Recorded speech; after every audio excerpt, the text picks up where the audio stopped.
US national debt currently sits at around $36 trillion.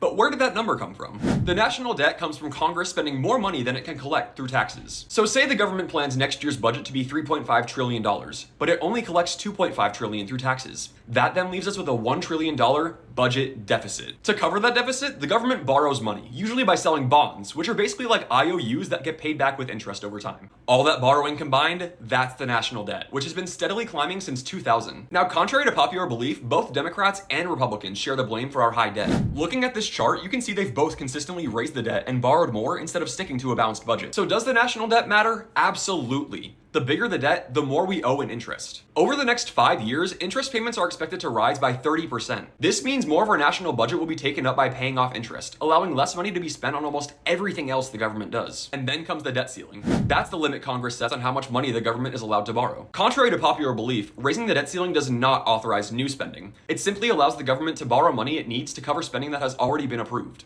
Remember that earlier deficit example? If the government doesn't collect enough money through taxes, it still has to cover the difference, and that's where borrowing comes in. Raising the debt ceiling allows the government to take on more debt to cover that shortfall. When the ceiling is hit, Congress has to vote to either raise it or risk defaulting on payments that it's already committed to, like Social Security and salaries for federal workers. So why don't we just spend less and help the deficit? Turns out fixing this isn't simple. It would take either raising taxes to help cover the deficit or making cuts in almost every major government program, including Social Security and Medicare. There's no easy answer, but if Congress works together, they can avoid making things worse. For more on this Facts First brief, head to everythingpolicy.org.